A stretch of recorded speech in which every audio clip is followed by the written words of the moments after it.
called? Work orders, is that what it's called? I'm concerned with the way that work orders go. Some of them are quick and some of them are not. And so I was wondering, does that have to do with staffing levels? Or is it just a process and procedure that can be corrected? It's probably more of a process and procedure. Okay. But it also depends what they're doing at the time. We do only have 3 technicians. That's why I was asking, is it a budget issue where you need people? At times, there are times where we're like right now, we have a couple bodies tied up doing some physical labor over in the police area. So we're down to, just a person. I don't think he's saying your mic is on. There you go. So this one, oh, this is. Okay, thank you. Yeah, so it's, at times it's slower than others. At times, we get pulled away on some projects, and then we're down on technicians available for work orders. Okay. I'll follow up with you on that, and that's why I was thinking, if we need to look at bodies, because some of the things that was needed took too long, like passwords.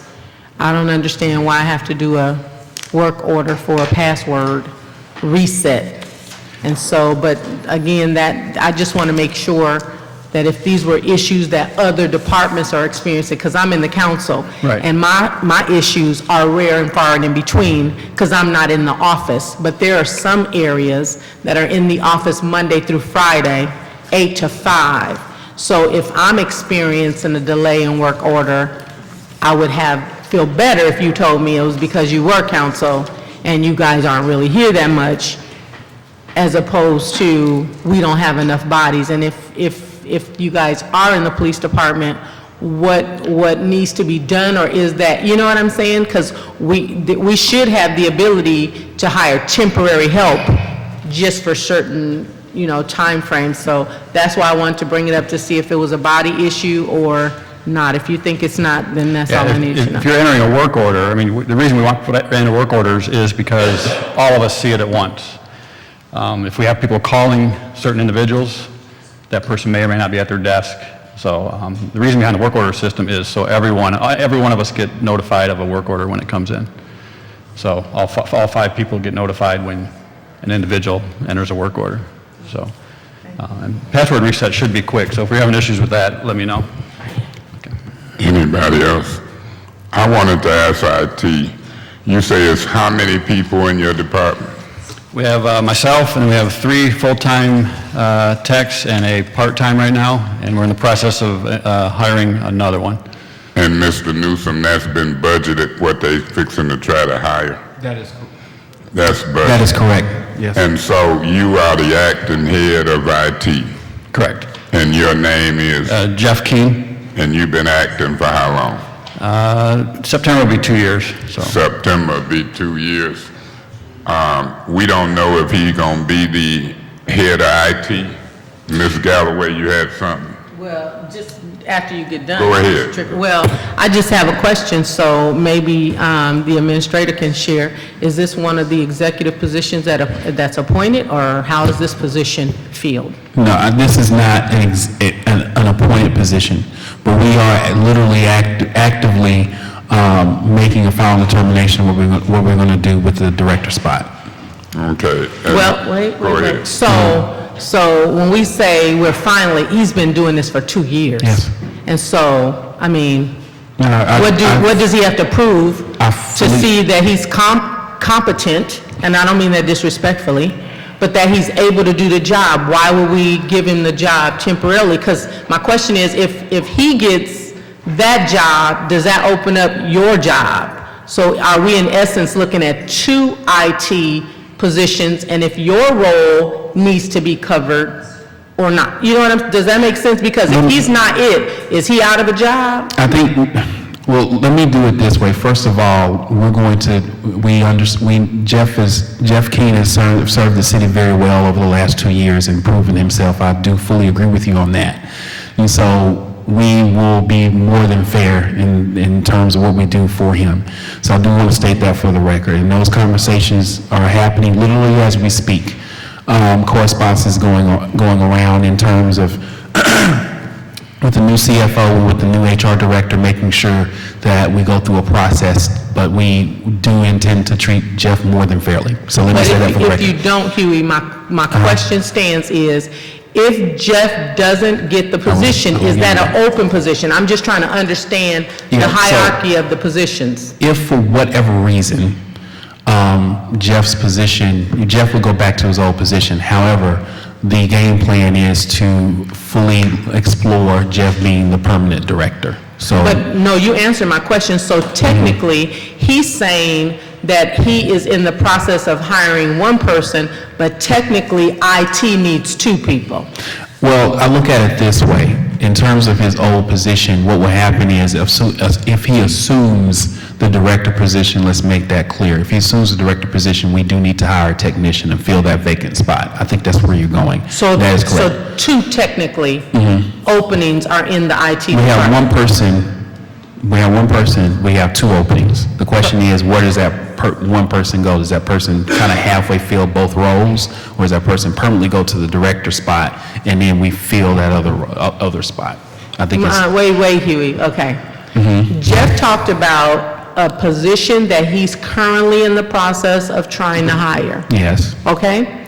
Outside of that one, are you saying that, are you speaking of that one or no? Yes, I am. You're speaking of, okay. Yes, I am. So if Jeff doesn't assume the role for whatever reason, human resources takes on a different turn, then what if does he need to not fill that position in case, I'm just trying to make sure that we're talking the same language. I get So what you're if he doesn't assume that role and you bring somebody else in, does he take that position and now no longer there is an open position?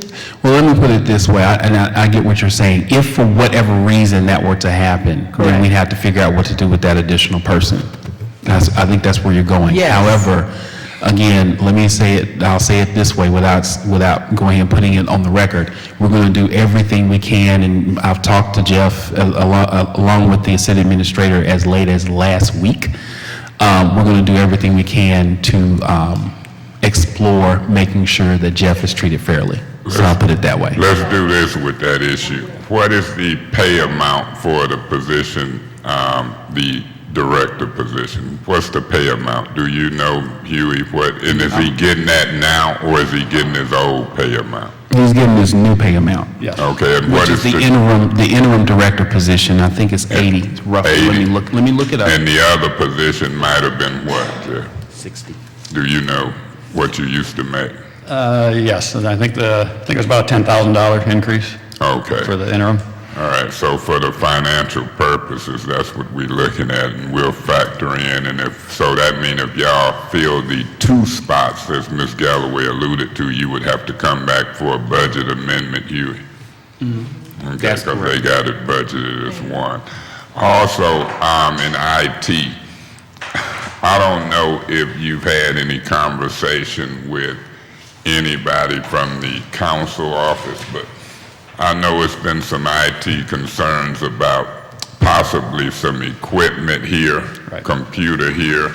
I've raised an issue about screens up in chambers, maybe one facing this way, two facing out that way. We see them in churches all the time. And then I know there's some concerns in that back room with Paul as it relates to certain equipment. Have you had any of these type conversations in order to price that equipment out? And if you have not, I want to see if you can touch bases with our staff. One would be Davina Donahue, the other one would be Paul Herring. And I want to see what the prices that y'all come up with for this budget year. That would give you a week or two. If I could get you to touch bases with them, I'm looking to see if we want to try to budget some of that stuff in this budget year. Yes, I can get with Davina, and she can hook me up with Paul, and we can get that for you. Okay. Paul, somebody from IT gonna talk to you about the equipment that we talked about, and we'll see if we do anything or if we don't. Ms. Brown had something to say. Yeah, just for the record, With his predecessor, we did have some dialogue, so I'm willing to sit down with you to kind of give you some background information and share with you the information that we discussed at the time in terms of the double screens and all the other information for city council chambers. Right. Okay, so if you can get directly with me before getting with the other staff. if you Okay. don't mind. And Ms. Brown, you familiar with what could be out here as well I for am. the, Yep. so however y'all do it, by the time we get to the budget amendments meetings, and I was speaking to Ms. Galloway earlier, probably in the next week or two, we'll have 1 or 2 meetings that we can get it done in one, where we will make our budget recommendations, and then Huey, Mr. Newsom, and Ms. Steele will see if and where we might find money for any proposed changes. Ms. Fields, I've seen you moving. Is it something you want? Go ahead. Yes.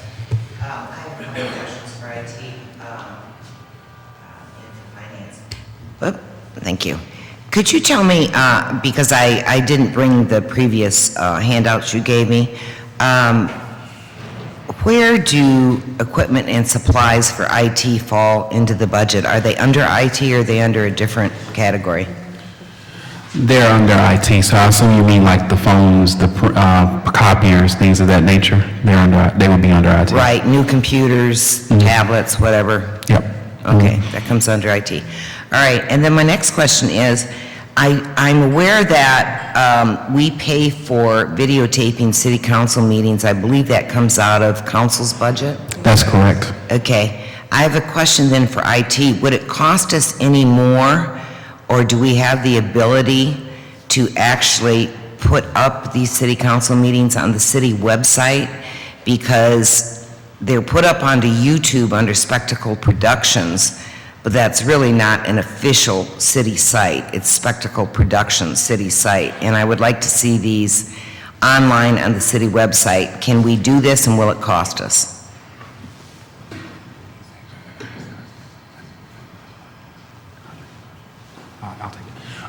That can be explored. That can definitely be explored. In fact, we're having discussions right now about how that would work operationally and of course with the technology. So we are exploring that as we speak. Okay. I'd appreciate any updates you get on that. Absolutely. Thank you. Ms. Galloway. Thank you. Thank you for that, Ms. Fields. With the city council meetings being a part of official city business, why would it be labeled under Spectacle Productions? Let me put it this way. I think part of the problem is in the previous agreement between the city and Spectacle Production did not stipulate that content was, to be managed or owned, if you will, by the city. And so one thing that has to happen is when we renew the agreement, that has to be made clear. Oh, I got you. Yeah. Okay, thank you. But it could be done now if Spectacle Productions wanted to ensure that the constituents in the city of Flint had the ability to search for what they were looking for. It's a name change, literally, on how you upload it to YouTube. I'm just saying, based on YouTube. I think it's more of now we're getting out of technology more than legal. Right, exactly. That's Right. why I would, Okay. wouldn't want to get into that without the contract in front of me. But I think Okay. from a technology standpoint, it's definitely seems- feasible. okay, It's just okay. the legal aspect that you have to worry about. Okay, thanks. Yeah, when you see somebody break, you don't have to worry about me, Ms. Fields. Just when them voices stop talking, hop in there, Mr. Guerra, anybody. When it's a break in the action, your voice gonna get you the floor. Just hop in there. The correct procedure is to be recognized by I'm the gonna chair of it. recognize Thank you. When I see that voice, I'm gonna recognize you. That also brings to mind, Mr. Newsom, you and I have had conversations about retention of city records. I don't know what the current agreement says between the clerk's office or council and Spectacle, but could you also, as part of that, make sure that everything that they have produced, okay, is brought under the umbrella of content that belongs to the city and will be archived, as we've spoken about future archive policies and putting things in the cloud. Those are records, very important records, that belong to the city. If we've paid for them, they belong to the city and not to the producer. So noted, I'm literally making note as we speak. Ms. Brown, could you comment on that? Yeah, that's in the contract that we had with Spectral Production before. And we do have all of the old records or films and anything else archived already in the clerk's office. But in the contract that would be set up moving forward, that would appear in the contract as it did in the past. Thank you. So that's something that we can continue to watch and monitor, but I'm hearing that we do keep those records and contents, and then we got the, I think, audio recordings as well, but the video, I think we'll own that and got that too. Anything else for IT? So IT, we might not see you again. We might call you back. Good luck as you move through the process. And then also, if you think of something that's not in the budget, whether you speak directly to us or through Mr. Newsom, we have one last shot probably in the next couple of weeks to try to get every department right. Ms. Galloway, just hop in. And what I was saying, Ms. Fields, if I hear somebody hop in, unless I say no, I'm recognizing them, but however y'all want to do it. Go ahead, Ms. Galloway. Jeff, I have a quick question for you, and I don't know if it's in Ms. Brown's budget or not, but about 2.5 years ago, we were supposed to be considering iPads instead of, and I don't have a problem with the laptop, but ours are like huge. And Right. so if all of us, because I'm getting ready to go paperless, the amount of paper that we get is horrible. I don't even know how we do it. But the computers are so large that if you bring them out here, you have to find one of the plugs. And I don't know if my colleagues are having that, but my point is, it was supposed to be in I'm the not budget having about. that problem. Well, yeah, he doesn't check email.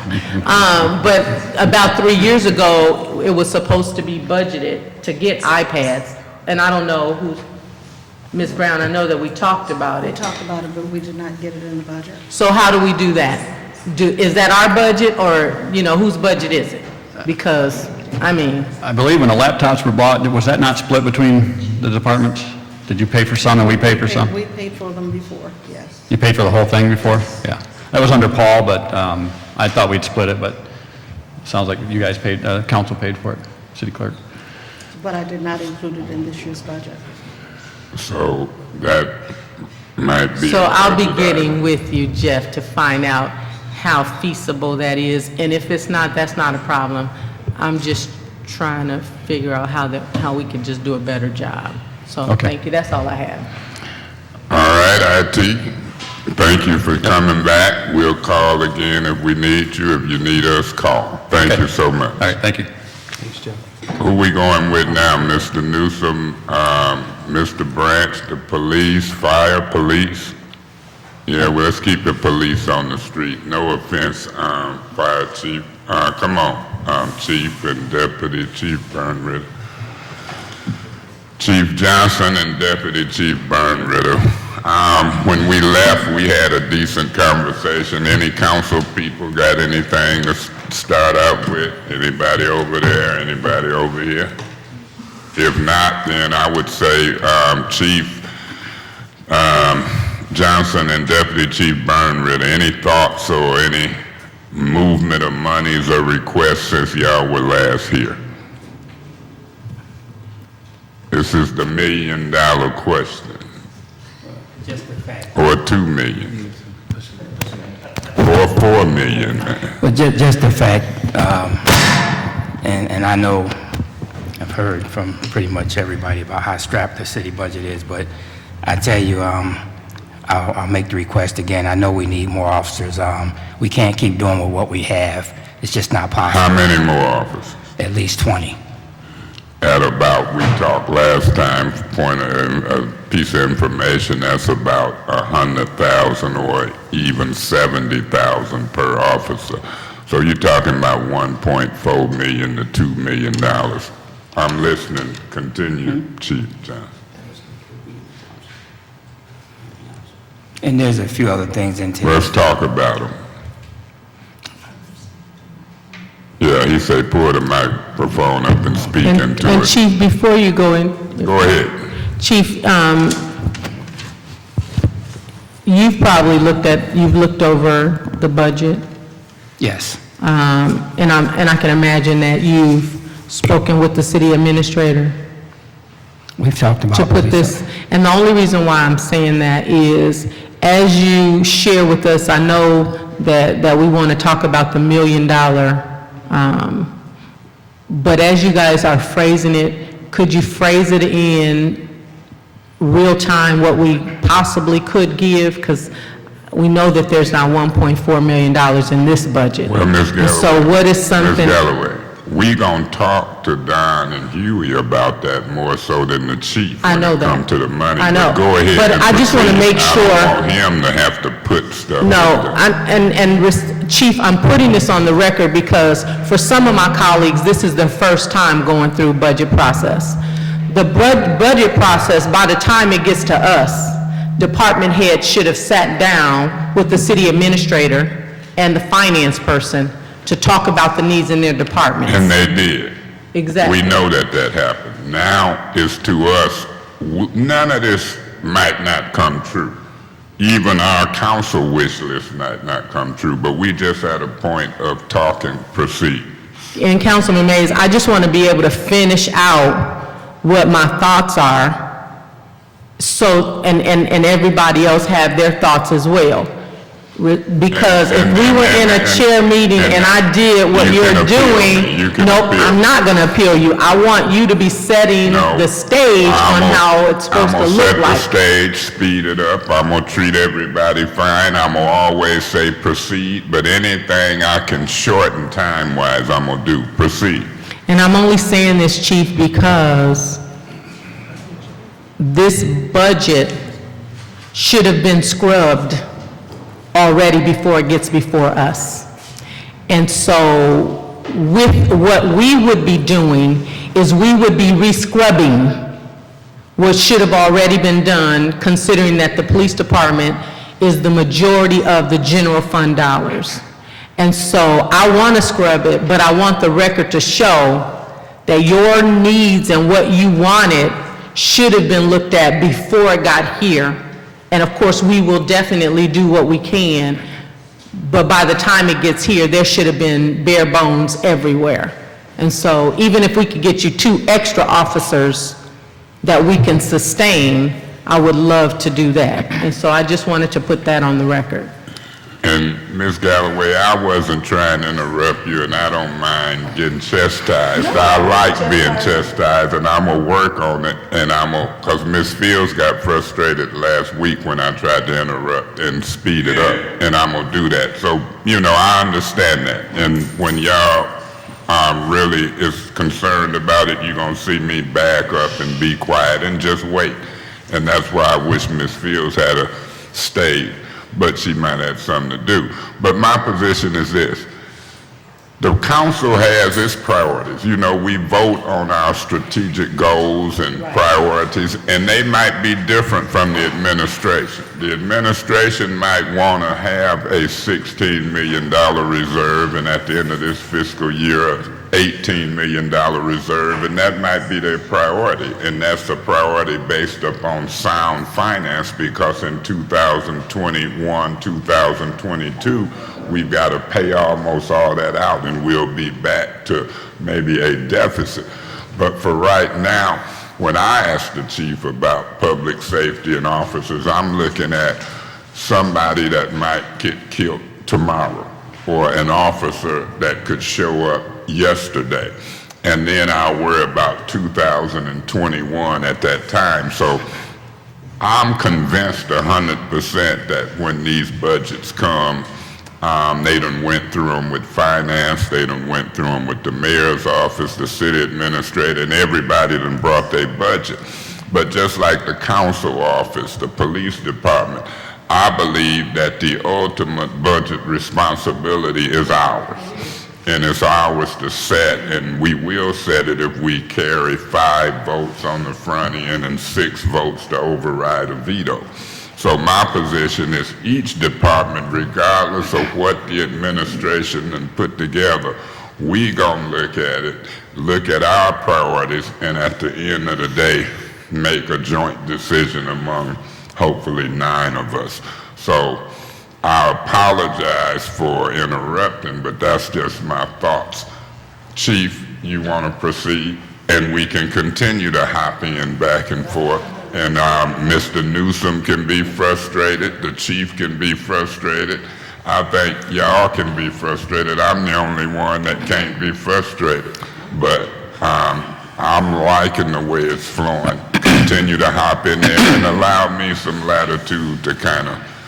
Okay, thank you. I'm not frustrated. I don't have anything to be frustrated for. I work Well, you were frustrated on Flint Town Well, doing that's some different. budget I work for the processes. city. I've seen it. You know, I'm a soldier. I work for the city. That was 3 years ago for the No, record. well, Saying Flint Town. Well, I work for the city of Flint, you know, and I'm getting paid to do a job. I'm just trying to do the job that I'm getting paid for.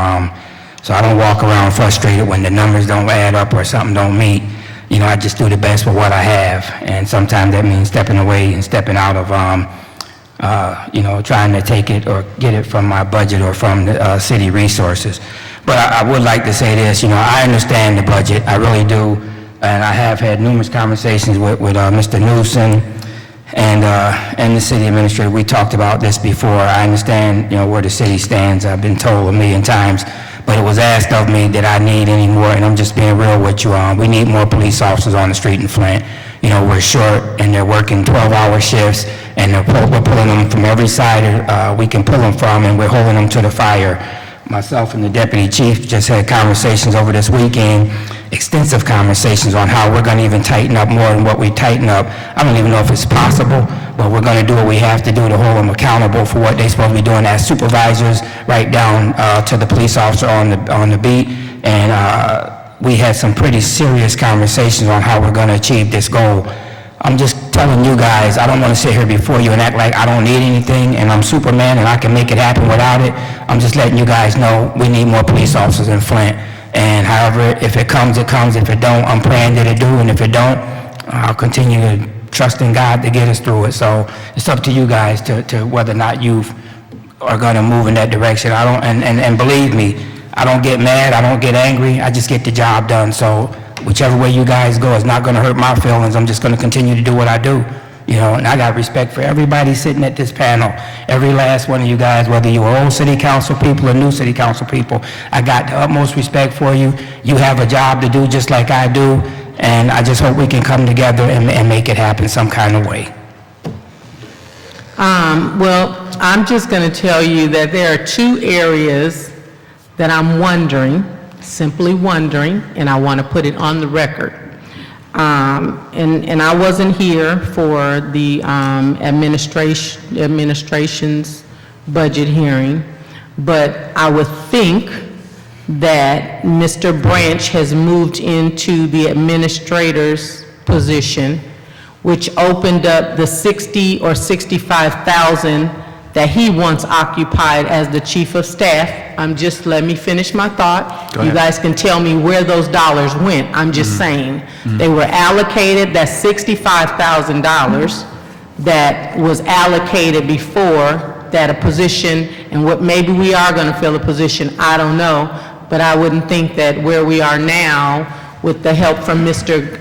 Gilchrist, who's now down there filling a position, not as a volunteer, but actually acting as chief advisor for the mayor and helping with economic development, that there seems to be maybe more paid help done. So that's 65,000. The Smith Village, 100,000 and whatever $1,000 that we're doing for Smith Village, I would think that that 100,000 could possibly be allocated. Somebody might not agree with me, but I think that if anybody started looking at how many police officers, because that's already 165,000, I don't know, if it's 70,000 per police officer, that could possibly be 2. And then the next thing, and I'm gonna refrain on this, but there was an additional $50,000 that was budgeted in one of the accounts that wasn't budgeted when it went to the state. And what I mean by that is when we had to present a 2-year budget to the state, to the treasury, there was one set of dollars. Now that we're on our own and we're doing something different, one of those accounts is literally increased $50,000. And so I will get with you, but I want it on the record to say that that was appalling when I saw it. And so right there, just in those three, that's $215,000. Now, I'm not looking for you to answer right now. I want you to really go and look at where those dollars were that we budgeted for, and now they're not really needed for. And that Smith Village, I'm not sold on taking $100,000 from the general fund to keep those buildings that should have been sold years ago. They are a cash cow, and I'd like to do a referral. I want a referral. I want to know how much money, since Smith Village has been dissolved, because if I'm not mistaken, Smith Village has been dissolved, is that right? They came and got us, well, maybe that's not the organization, but whoever owed us money, I thought they were under the name of Smith Village. You guys don't know, everybody's looking at me like they don't know. Yeah, because what I I'm know talking about. Smith Village is up and it's alive and well. Right, no, but there was. I want to sort out in the there. referral that you want to Okay. make so I can make it without objections. But first, let's get it sorted out. I want a referral on how much general fund dollars, not CDBG. I want to know how much general fund dollars has been spent in contracts, whether it was security for those, how much has been spent since it seems like it would have happened in 2016. And I don't know if it was one of those organizations came and their organization was dissolved, and I don't know, maybe they had the name Smith Village, maybe they didn't, but that's what I remembered. It seemed like they owed us money, and the money was forgiven. You're because they talking were- about, what's that, Mr. Richardson and Yeah, Ms. James Richardson them used to have What is her down there. organization? That's not Smith Village? No, that wasn't East- Smith Village. It's Okay. right now where the engagement hub used to be. No, I Ms. don't Fields, you But can you help guys out. know- you got the Listen, gist let's of see what my referral Ms. is? Fields got to say. Ms. Galloway, we gonna get that referral straight. Go ahead, Ms. Fields. The organization was under Salem Housing. There was, Right. there was money for low-income housing tax credit, and it went to Metawani. It was regarding Metawani Hills, and it was Metawani Hills that dissolved and went to someone else. Ms. Galloway, you can continue. Mr. Branch, did you have something? Mr. Newsom, everybody just jump in there. Ms. Gallo, you were going to say something first? I just wanted to clarify the referral. So professional service costs on Smith Village, and we still owe you all the breakout of the 801 account overall, which won't be holistic, but we can get that for you. I can tell you right now, that request was one of the previous hearings, by the way. In terms of the chief of staff, we did zero out those dollars, so I just wanted to let you know Well, that. if you did, I'd like to know where you zeroed them out to.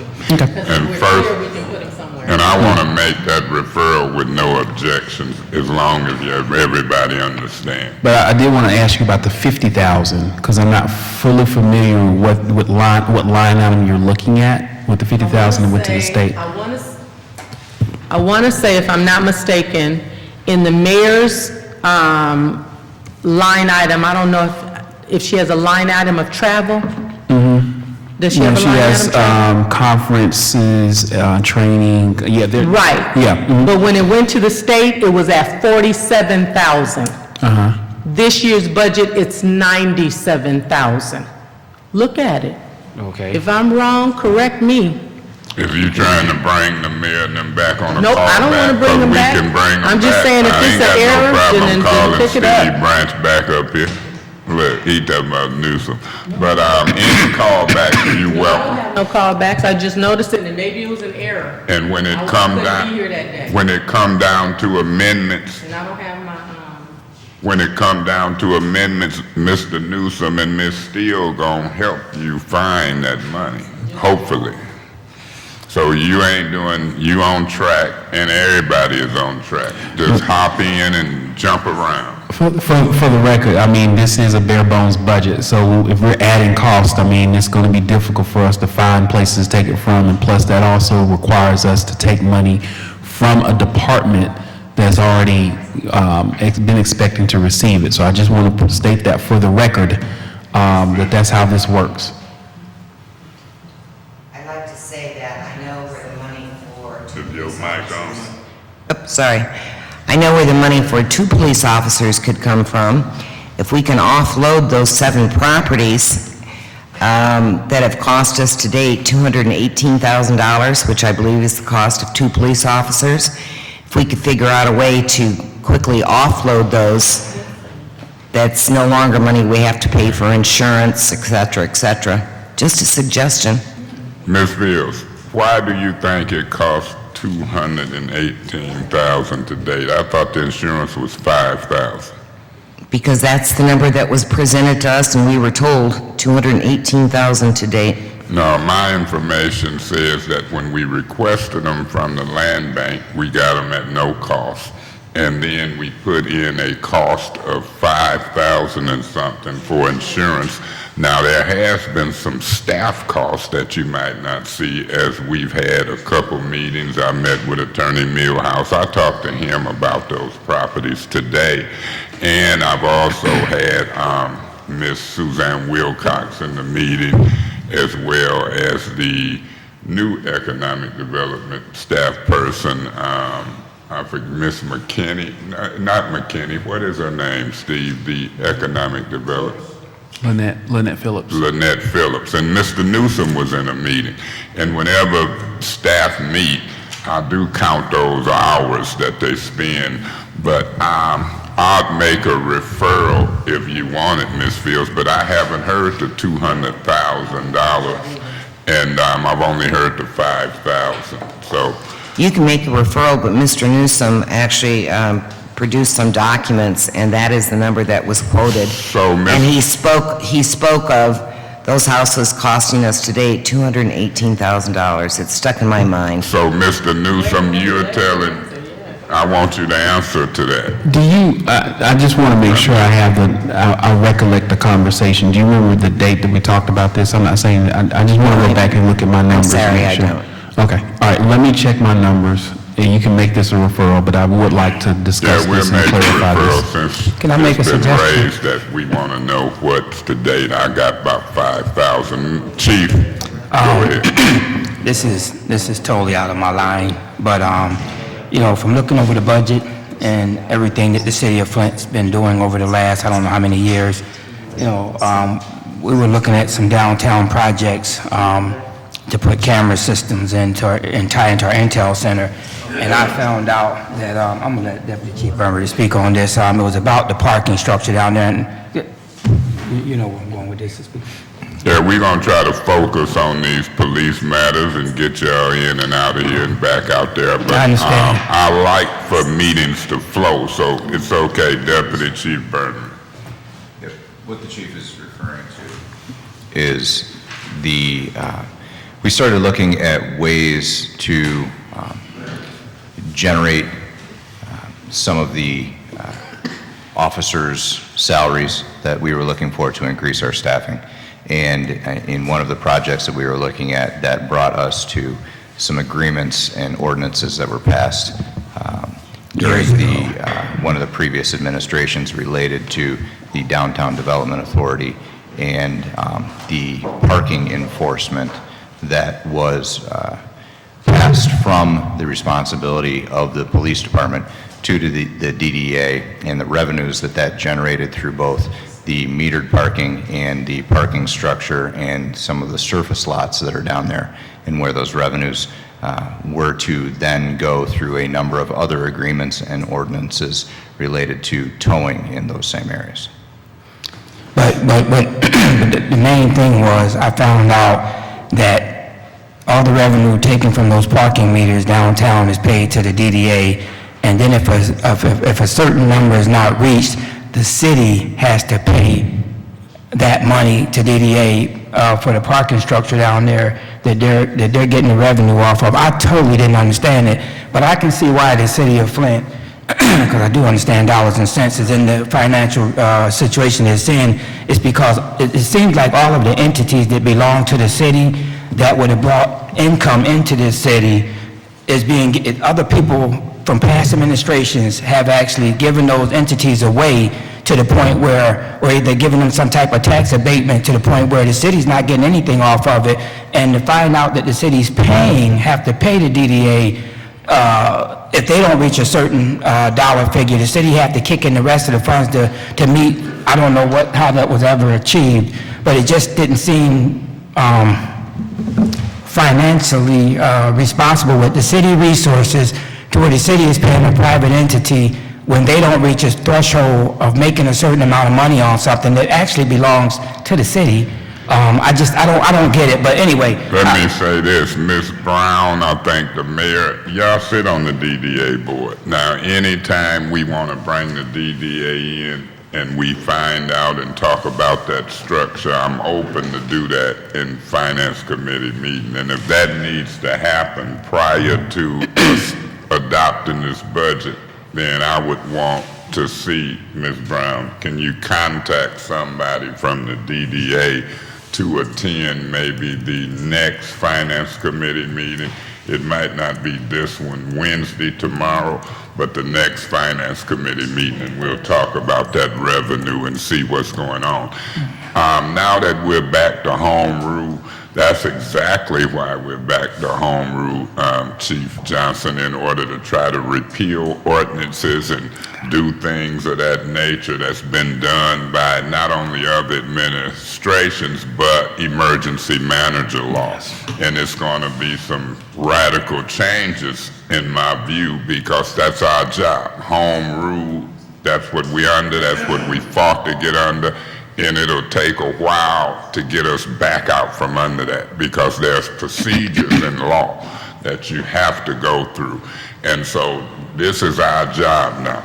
Our job is to manage money, repeal ordinances, and fix stuff, or they're no good for us to get a emergency manager and governor order that say emergency manager orders is repealed. So I appreciate you and Deputy Chief Burnritter asking us to ask questions about revenue from DDA. I see you moving. Is it something else? We've talked about the police officers, 20 of them. We've talked about a revenue stream that we'll look at as far as the DDA. Is it other things that y'all need to talk about? Ms. Fields. Just before this meeting started, Deputy Chief Burnritter told me that based on something I pointed out to them at a pre-budget hearing, that they did a sweep of the east side for abandoned, non-tagged cars, unregistered, and he said that they swept up, and I don't know if it was just 4th Ward or 3rd, 5th, because the east side encompasses different areas, but he said they got 110 cars. While I know that you're doing a concentrated blight effort, which includes tagging cars, I'm just curious, could you put a dollar figure to what those 110 cars will bring to the city in revenue? I'm sure it would have to be according to the auction, what part goes to scrap, what part's auction, what part we get of the percent of the auctions, et cetera, but just an approximate. It depends on the response by the recipient of the red tag. So they are given a certain number of days in order to bring their vehicle into compliance. It's usually 14 days. If they fail to bring it into compliance, then we impound the vehicle. If they opt to get it out of the impound and pay those fees, it will be some figure around $50 to $80 probably, depending on when they get it out. If they fail to get it out within 20 days, then it is deemed abandoned. We move into a forfeiture proceeding. Once we take physical possession and legal possession of the vehicle, we can sell them at auction. Our auction vehicles have been coming in between $100 and $200 per vehicle. Not as much as you would think. So if all 110 were to not be answered, if they were all to be impounded, all to be forfeited, we're probably looking at $11,000 from that minus the fees. Now, I will say that under our current contract, the vast majority of that would not go to the city of Flint. The lion's share of that would go to the current holder of the contract, and by lion's share, I mean 70% of every dollar would go to complete towing. But you can rest assured, we're working on that contract and the way it was written. We've been battling over that for the last so many months, probably about almost a year, and we're not going to lose this battle. When this contract is rewritten, the majority of that money is going to go to the city. You can rest assured of that, or it won't be in the same person's hands. I understand that, but you also have to take into consideration the company has to pay the costs of the towing, then they have to have a facility, a place to store, they have to do the paperwork for somebody coming in to redeem or whatever, and then they do the work of putting together and running the auction. So while that percentage may not be the most desirable, or we would like to get better terms, the council needs to understand that there's a reason why it's 70-30. Well, the vehicles belong to the city once we... Mr. Newsom, we'll see you. Ms. Steele, will you come up? Come on up. I'm glad that Mr. Newsom gone. We can spend money while he's gone. Go ahead, Ms. Fields, and Ms. Chief, I'm sorry, but I wanted to acknowledge that. Just out of order here, I'd just like to remind Mr. Newsom that I have never received the full printout of the legal department budget, as was promised. It should be in your box I dropped off yesterday. There's a one page here, is that what that is? Okay, because there's no heading on that that tells me that's what that is. That's 677 fund. So you see the 670, that's all the, that's all. 677 budget. So everybody received it yesterday, I apologize. So the 2 pages, the original page and this page is the legal department. That's correct. Thank you. This is the separate sheet. Okay, so I'd just like to continue here. Thank you, Mr. Newsom.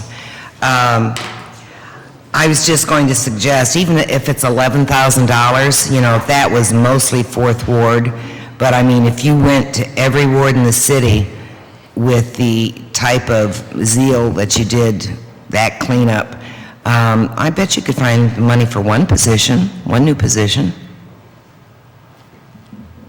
I would hope. Yes, ma'am. Actually, that's not the cost for what the impound yard, they're not charging us because of their fees, that they get the 70 or 80%, whatever they're getting. But just, if you keep in mind that those cars belong to the city, so they're auctioning off our cars. It's not their cars they're auctioning off, it's our cars. And I don't see, I'll take care of my part in that next contract with the company that we're dealing with, because we're already in negotiations, we're already talking about some things, and we will not be taking the 10 or 15 or 30% this time around. I can guarantee you that. They're going to step up to the plate and they're going to work with us, or, you know, we have other options. We had a company that actually offered to do it for us at 10% to them, 90% to us, and that option is still on the table.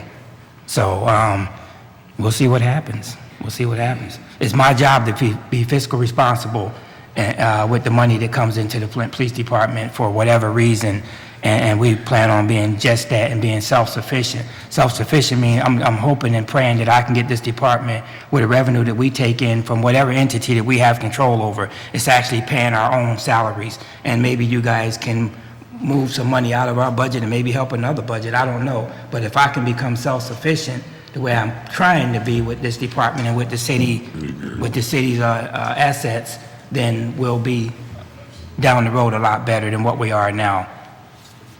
I do have one additional question.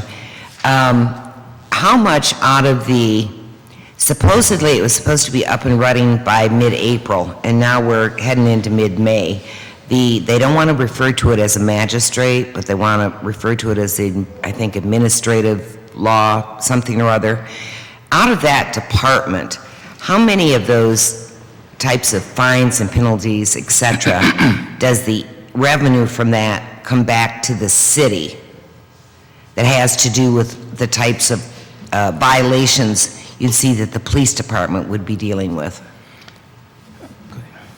There's actually a meeting that was scheduled for today at 1 o'clock to determine some of that organization. What the council needs to understand is that the citations that have been issued for years and years and years have had no enforcement action.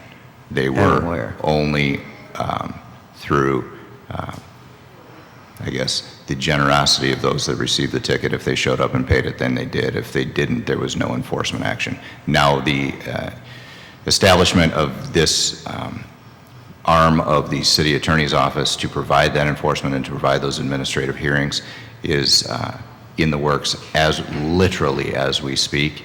And what that is going to look like, they're trying to frame that in. And I think part of the determination of that meeting and subsequent meetings that are being held with finance is where those dollars are landing. And if that question has been answered to this point, I don't know what it is.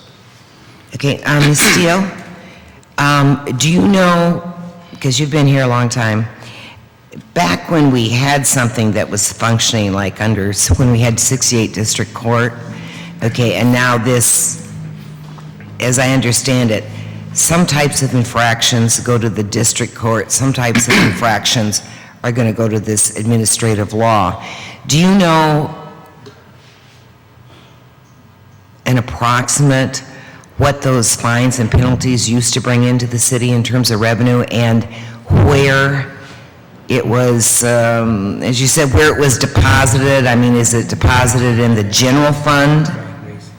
How do we do that?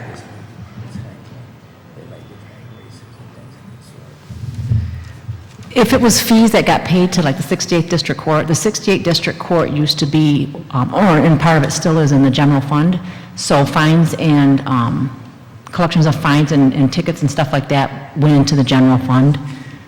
I don't know about this new department yet because it hasn't got up and running. I would assume, though, any costs associated with the police department would be reimbursed for those costs unless their personnel is actually charged in the grant. And then I think any additional funding, if it's grant funded and you have more revenue than you do expenditures, a lot of times it might become program income. So at this point in time, I honestly don't know. I have not been involved in any of the conversations concerning it, so. Well, let's take out the part where if the personnel happen to be grant funded, because that kind of confuses it for people. In your revenue projections, okay, did you include for this upcoming year or two any projection that includes, now that we're actually hearing these citations and revenue that might be coming in fines and penalties? Have we projected that anywhere, and if so, how did you figure out a formula to project that? Ms. Steele, did you hear her question? Go ahead and repeat. No, I did, but unfortunately, I'm not familiar. If there was the revenue for that, if it's grant funded, it would be in the grant account. And like I said, if the police department is involved and their wages and fringes and costs would be reimbursed by that grant. The chief just told me he believes there's like $120,000. It's not collected, it's out there. That's what this new department that you're speaking on is going to handle, the collection of those. Like the deputy chief said, if people came in and paid it, then, that it was already taken care of. But we, I think, calculated to the point, was it 120 grand? It was $120,000. It was still out there that people did not walk through the door and pay, that this new department is supposed to be handling. Okay, I'm unclear, Ms. Steele, why you keep refunding to grant funded, because I don't believe our police officers are grant funded. I don't think the administrative judge is grant funded. That we're discussing in this project are generated by the neighborhood safety officers. The NSO. They are not generated by the police officers. The neighborhood safety officers are grant-funded projects, and the grant is written in such a way that the revenues generated from the infractions written by the NSOs are supposed to go back into a fund which would allow the project to continue beyond the existence of the grant to make it then self-sustaining, so it exists beyond the life of the grant. Okay, now I understand. Thank you. Oh, could I make that referral? Once this group decides today how they're going to go about it, when this is going to actually start happening, and the estimated projections, and even put it in writing where you feel that incoming revenue will be, as you put it, where it's going to land in the budget. Those referrals are made with no objections. Did you understand the request, Ms. Steele? I seen you writing. No, that's fine. Okay, so But that, I think, Madam Clerk, are you putting these down as referrals to send out to us? Because we prefer to get the referrals in Not on writing. this particular one. Ms. Fields, what was the referral? The referral is, Deputy Chief Bernritter said that they are meeting today, actually at the same time, to decide on the parameters and actions and timing of this new administrative arm that's hearing citations. And part of what they're deciding is when it's going to actually begin, so I want to know when it's going to start. Begin, maybe. I want to know the projected, even though the chiefs told us verbally, I'd like to see it in writing, the projected revenue from the citations that are currently being considered, because I know at one time we had over 5,000, but I think their term of being eligible has passed. Can't think what the name of that is. What other request? And where that revenue is going to come in. When it come in, where it go? I beg your pardon? When it come in, what fund do it go Right, to? what fund does it go to? And if it's program activity, I hope that shows up as a line item under revenue. It does? We have a special line item called program income, and then we also have a expense account called use of program income, so. Great, thank you. All right, if we can get that referral done and that information with no objections is so ordered. Mr. Guerra. Yeah, briefly, we had talked about establishing our own jail or county lockup and not contracting it out to the county. What would we save if we didn't contract that and we ran the jail ourselves, or would we make more revenue to add to the police department's budget? No doubt. For right now, I think the jail was costing $4.5 million. We did a breakdown on what it would cost to run the jail, and we came up with probably about $1.5 million.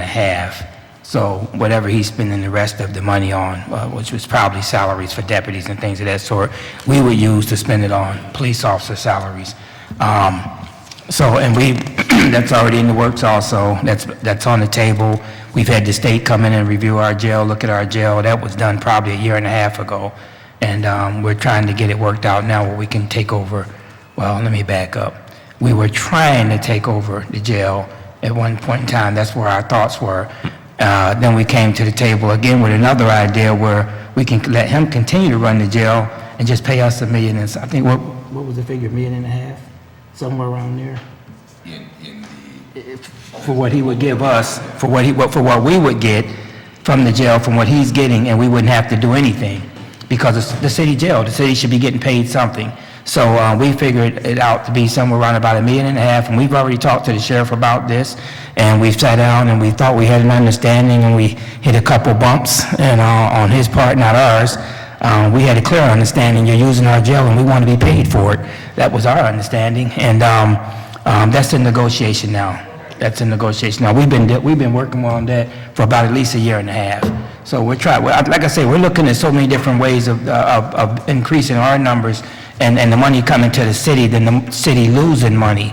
You know, we're looking at every avenue that we can actually put our hand on, and some of it is so far out of our reign as far as what we should be doing, but it's the city and we work for the city. So that's what we got to look out for the best interests of the city. So.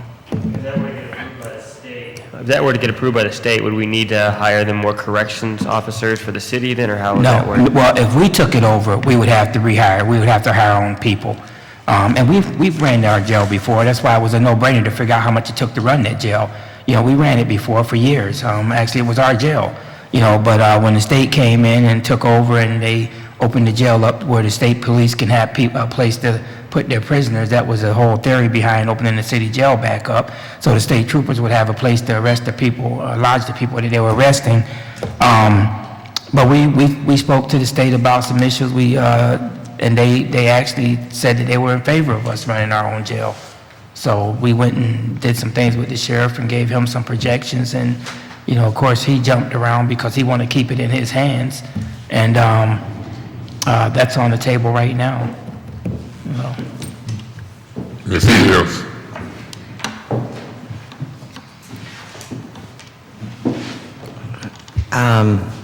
Councilman Guerra raises some interesting issues because you don't even have to have been on council to have this in your memory somewhere, and mine isn't that sharp, but I know we have, in the past, we've gone back and forth between we ran and operated the jail and we contracted it out. And we ended up contracting it out for some reasons I can't quite remember, but it was, we weren't doing it correctly. It was getting in disrepair. It was costing us more than we were getting from it. So, you know, we'd have to do some research really to see, you know, so we don't, if that were the scenario and the desire of the police department to do, I want to make sure that we don't fall into the pitfalls that occurred when we lost control of it, or when it was decided that we would contract out for that. But in terms of the finances, I have a question. The cost of running that jail, I believe there are laws that we actually charge prisoners, and this is legal in the state of Michigan, they do this, for their basically room and board during the time they're incarcerated. Do those fees, and are there any other fees that we gain or that anyone gains, like if it's currently the sheriff's department, but you would prefer it would be the city of Flint, that it actually offsets the costs of running the jail?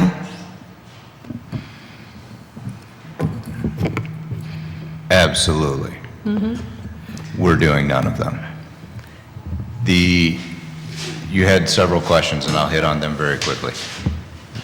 The issues that we have had with the jail as it currently exists and the issues that you pointed out in terms of it being a revenue bust was in no way, to be clear, is the police department encouraging, suggesting, or any of those other terms that we need to arrest people to create revenue. All we are saying is that as this is a process, there are things that we could be doing that we are not. And what we are proposing, and what we had to propose to the Michigan Department of Corrections, the reason that we fell short historically is because we are licensed as a 72-hour lockup facility, which means no human being can be locked up there for more than 72 hours before being transitioned to a jail. A jail is a facility that is licensed by the state and that you can house an individual in up to 365 days. Our proposal was that we have the lockup relicensed as a jail, and in doing so would allow individuals to stay there longer. The benefit to that is that when the Genesee County Jail becomes overcrowded, the sheriff then pays other surrounding jails $80 a day per person to move those inmates to Saginaw, to Shiawassee, to Livingston, to Lapeer. Because we are licensed as a 72-hour facility, we're not able to do that. We are directly across the street. The sheriff spends in the neighborhood of $1.5 million per year to agencies that are not across the street from him to house prisoners that we could take since we have open bed facilities, and that is simply a licensing change with the Michigan Department of Corrections. That is where we had our shortcomings there. And when you asked about things that we could be doing that we are not, there's plenty of things that are allowed by state law, such as if you are arrested for OUIL, we can charge for the use of our breathalyzer. We can charge the hourly rate of the officer who had to arrest you.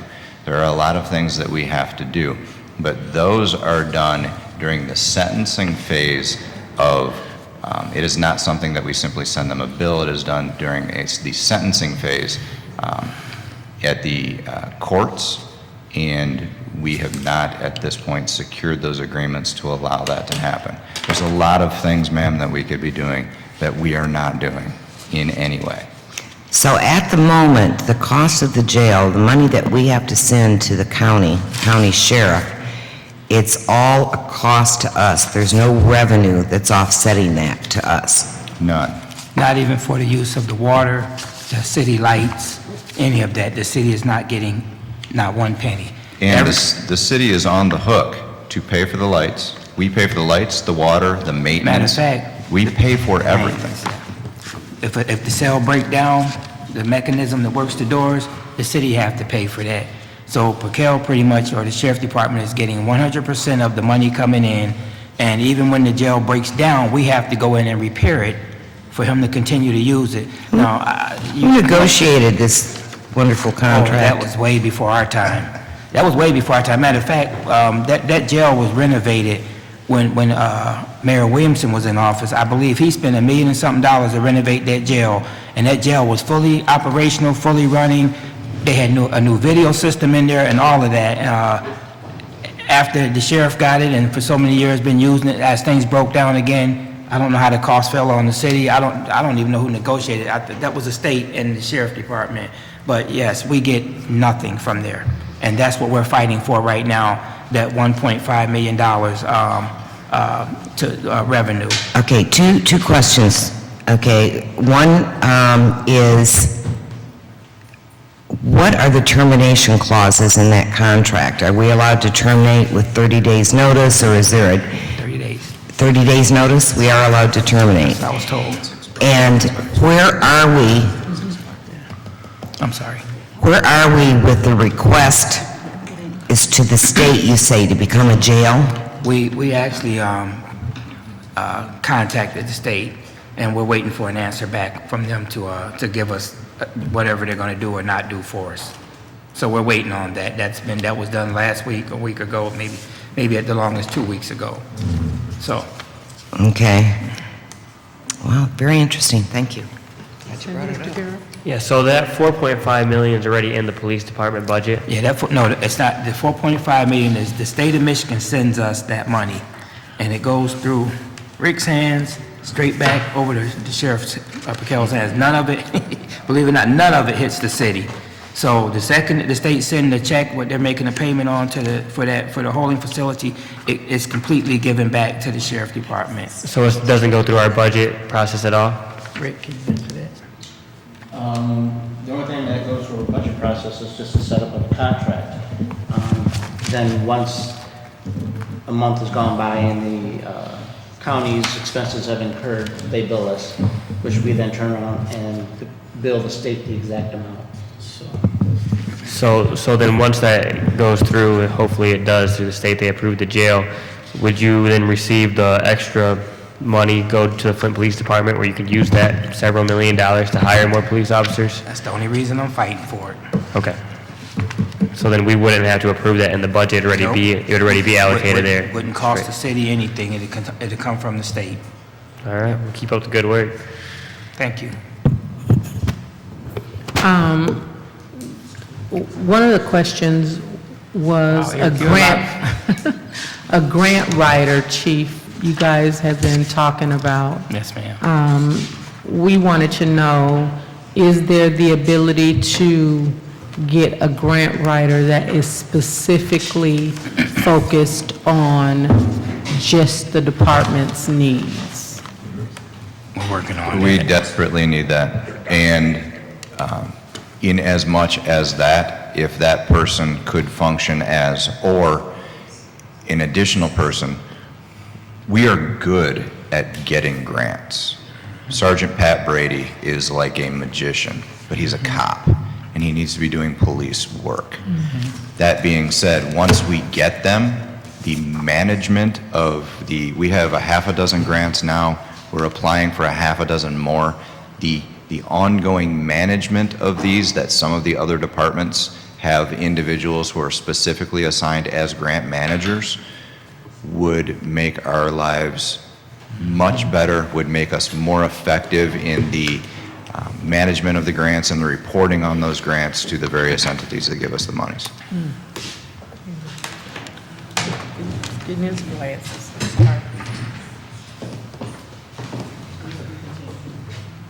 Anybody else? So what am I hearing you say, Deputy Chief Burnritter, that you would want us to fund a grant writer? Let's make sure we're hearing clearly, because that's my thoughts, is to fund a grant writer specifically for the police department. Now, Yes, sir. You saying you Grant writer got and an grant manager. excellent grant writer, but he's an officer. However y'all structure it, he could continue to work with that grant writer, but I'm thinking it's beneficial to the department to have somebody to focus just on that. Am I right or wrong? You are correct. So that's something that I want the council to think about, whether that grant writer, what is a grant writer's salary? What would a grant writer's salary be, Don? Do you know, do anybody have any knowledge? Would it be? It all depends. Well, we want a good grant writer for this police department. So, what you say, Ms. Galloway? Ms. Fields, what you say? I would say a fairly good grant writer would be at about $25,000. So if we, A very good experience. so we don't have to budget 80,000. Well, we gonna get a feel for that, because if we do nothing else for the police department, I'm gonna try to get y'all to do a budget amendment, and we gonna put a grant writer there, whether it's 45 or 100,000, or whether it's 1 or 2. I'm thinking if we can get by with 45,000, then that'll be lower than what I thought. But that's what I'm really looking at. So can we make a note of that? One thing that I think we want to do for the police department is do a budget amendment and get them their own grant writer for that department. I know the fire chief and Kerry and them done a heck of a job, but we want to now really help this police department. I got another question, if anybody else don't. If we did move money, just say we did, and we put 10, 20 more police on the street, how would that affect the personnel in the detective bureau? Because more police on the street, in my mind, generates more complaints, which then go to the detective bureau. How can we look at patrol officers and no influx in the detective bureau? I'm concerned, how do we help the detective bureau process all of those outstanding complaints? That's a problem. We can manage that. Tell me how. Well, right now, we have police officers in the detective bureau as detectives. Back in the day, used to have just sergeants that worked in the detective That's bureau. correct. But now, since our Contract. budget is the way it is, yeah, we're using police officers as detectives. And I mean, you know, in the smaller departments, they don't have sergeants, they have police officers out there, you know, being detectives to figure out. That union aspect and contract allows officers to do detective work. Was it a holdup with sergeants and unions before? I think the city rule on that part, as far as the city has, or the chief has the right to say, if I want to put some officers up there doing detective work, that's my call. I don't see where that's a conflict of interest with the contract. Well, let me know, because that was always a concern, Ms. Galloway. Chief, the Flint Public Schools are reopening Scott School Yes. to be a continuing middle school, Yes. which generally means, and I've been out of school a long time, but it generally means the youth that did not go to school when they should go to school, and now they are on that different path than traditional. Okay. Which means you could find yourself with at-risk youth Yes. in a neighborhood that you're familiar with. Yes. That is elderly, Yes. a large majority is elderly, and they have owned their homes. Yes. And those neighborhoods that surround them, there's some concerns. So my question is, have you been in contact with the public school, Flint Public School, to see if there's any partnership that can be established? Because I know that, if I'm not mistaken, they got a large grant to do that work. But part of that is going to be safety for the youth and the school. And so I'm wondering if that is a possible relationship that can start that will allow for, I don't know, maybe, I know they're not Kettering, but maybe there's something that could be, If I can, no, I have not been in communication with them in reference to that. I think, I think it was Miss Steele. I'm coming right to you, Mr. Garrett. I think it was Miss Steele. We had a conversation. When you look at the budget, you see so much for crossing guards and you see so much for school liaison officers. And I think Miss Steele can help me with this. About 50% of the costs for the liaison officers we pay, and then the school pay the other 50%. And so I was looking at that cost for those officers as it relates to, do we keep that partnership with the schools, and or what do we do? And so I looked at that, and so in line with your reasoning and questioning, Ms. Steele, what is that line item number? Do you know? I think it would seem like 200,000 or 400,000. No, it's budgeted at, currently, for 19, next year's budget. 600,000. It's budgeted next year at $623,811 for expenses, and then Rick does an invoice to them, and we get possibly 50% of that reimbursed. So 600,000. Ms. Garrett, seemed like on this subject matter, Ms. Fields, unless it's the same subject matter, will you yield to her, or how you want to do it? Go ahead. You got the floor. Yeah, I was going to ask, how many school resource officers do we have, and how much does the school board pay for those? Or I was thinking 5, being told 4 assigned to the schools.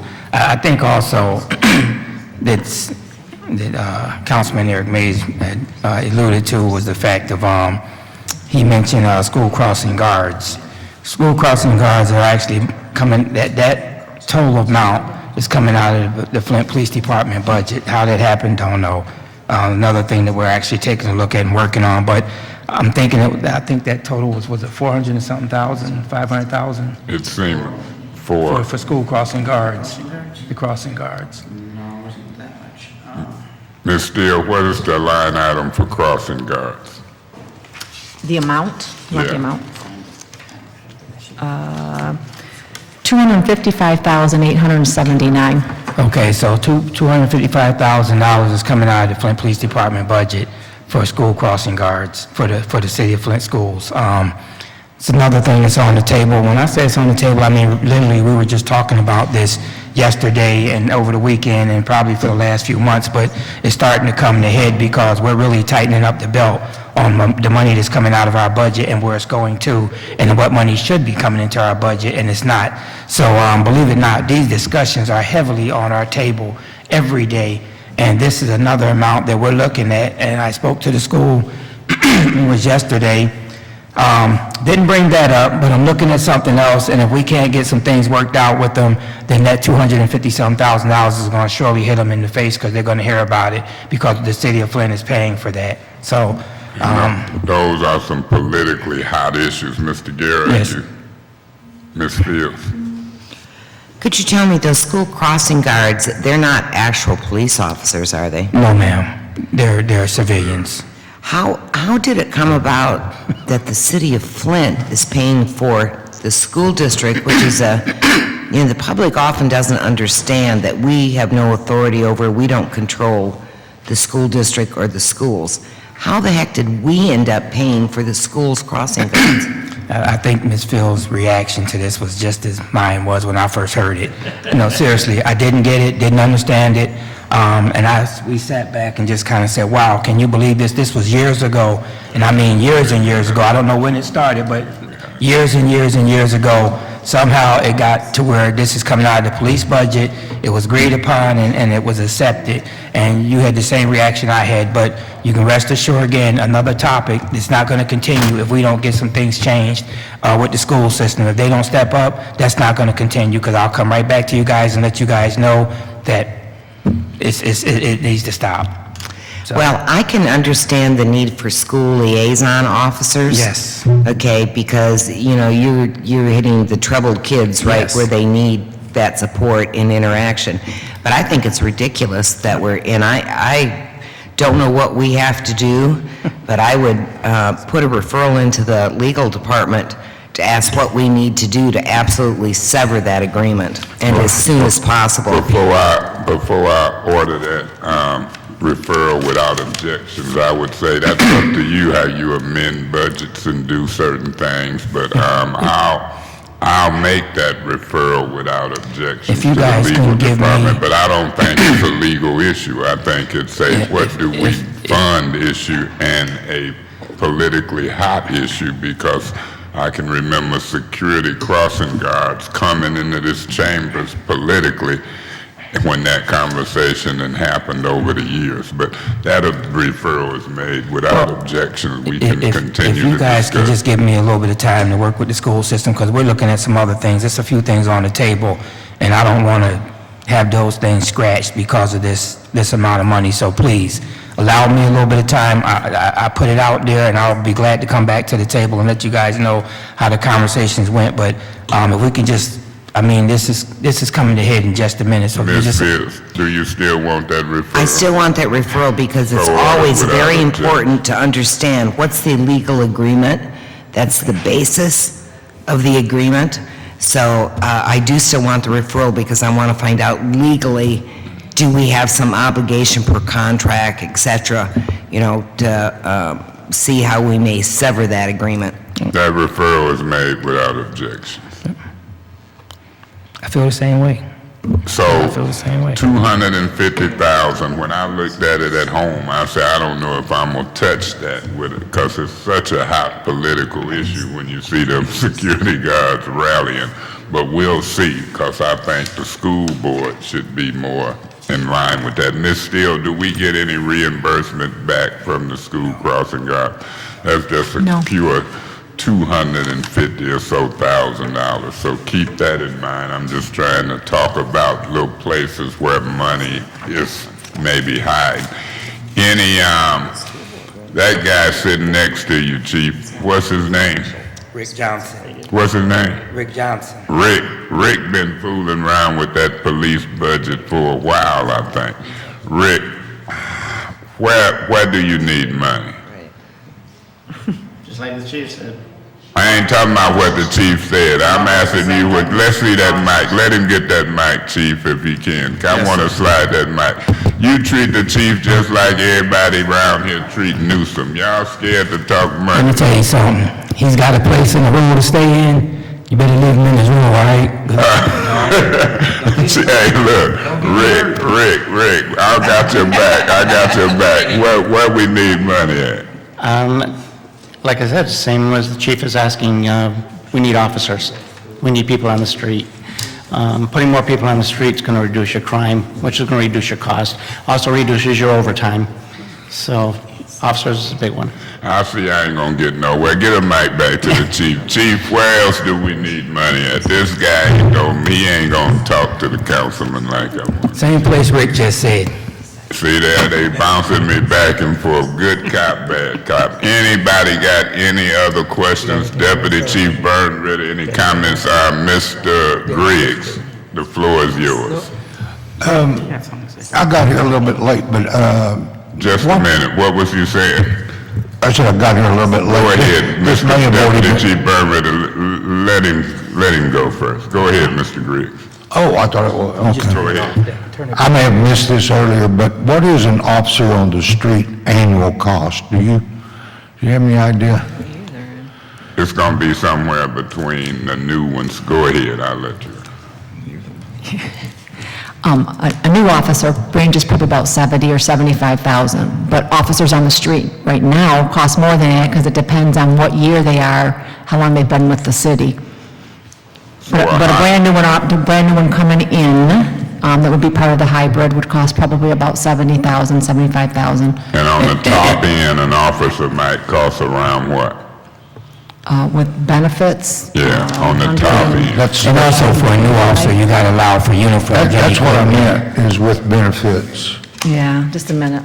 I think it was about 120. Yeah. 120? I think it's about 120, but you also got to allow for uniforms and equipment, because every new officer has to be outfitted. So let's say, Mr. Griggs, from anywhere from 170 to 130, we might be safe depending on the years of service. But, yeah. So how many more do we need? 10? They want 20, 20? and so So that means. 20 times, that'd be 20, Yeah, 200 and something thousand. No, I mean, 1.4 million to 2 1.4 million, okay. to 2 million, 1.4 million to 2 million, but the problem we got, that would only be for 1 year. Yeah. And then we'd have to look at where we get funding for the next year, and we're gonna have to make a decision if we take that chance, or what do we do? We're gonna have some good conversation. Mr. Griggs, continue. That's all I had, I just, Deputy Chief Burnritter and Garrett, did you have something? Deputy Chief? If you're asking what we need, and if you're asking what we truly need, in addition to the chief's request, I need 50 cruisers. 50 cruisers. What's the price tag on the cruisers? Let's go over that while we're here. About 45 each. That's too many police. You know I'm out on them streets. That's a lot of people looking at me. The current fleet, we have 42 cruisers that were made in 2010 or older. What is the price per cruiser? 45,000 about. So let's say if we did that, 10 of them would be $450,000. So just to get an idea, he might want 50, but we might go 20. That's another $1 million. See, this department is really expensive. I think we said it was about 23 million, was it, Don? $23 million of the 53 or $55 million budget goes to the police. If we can get rid of the police, we It can. really wasn't, it's really not an expensive, it's the fact that it's been neglected so many years, and the equipment's been neglected, as far as the cruisers, I mean, it's been neglected to where, those cruisers should have been changed out every 2 years, and they wasn't, and now they're at the point where they're gonna have to come out of So service. if we put 50 in the service, and then I don't know if it was Guerra or Fields, but if we put 50 and then Galloway, so y'all just hop in when I be quiet. If we put 50 in the service, how many we would take out and how many we would get back to? Ms. Steele, hold your answer, because council comes first.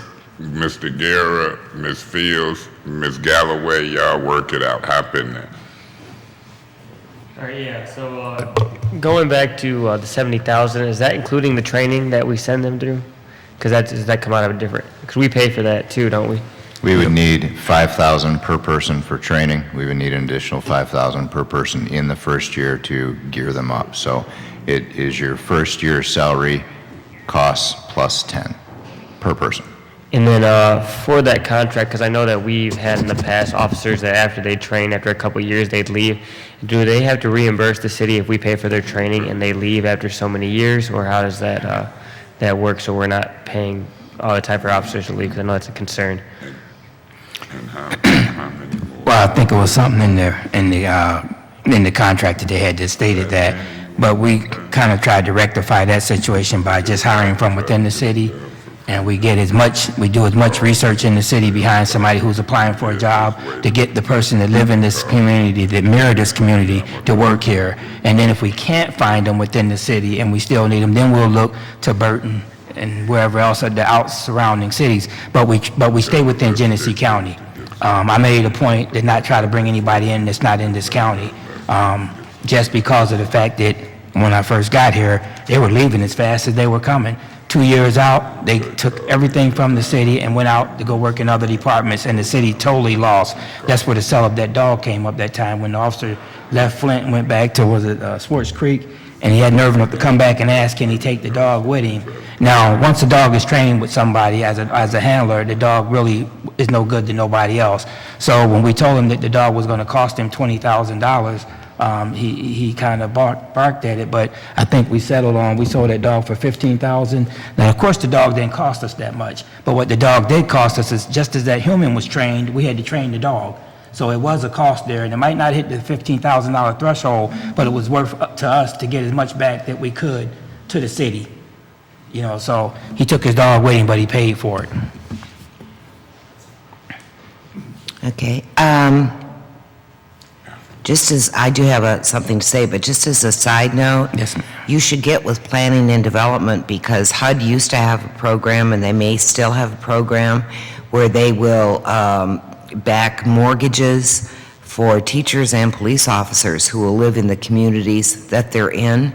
I would check with planning and development to see if any of those programs are still active, because that's another enticement that you could add. Sure. And I want to say, between the school crossing guard, if we got relieved of that responsibility, and the jail, if we recouped that kind of income, okay, I think we would have enough money to hire at least 10 new police officers and buy maybe 20 new cruisers, which would be a sustainable plan, because that money's coming around every year, versus a plan to take money out of our reserve fund, which I don't think is a good way for us to go, because we have obligations, we need that reserve fund.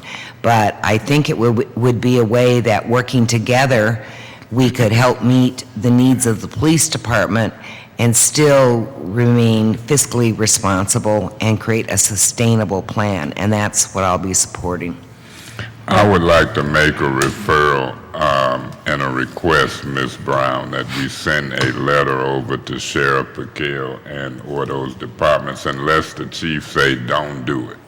Now, if you tell us to lay dead and don't do it, you are Deputy Chief Burnritter, we won't call nobody over from the Sheriff's Department. So speak now, or we making a request to start asking them some questions. But I'm gonna let y'all dictate that.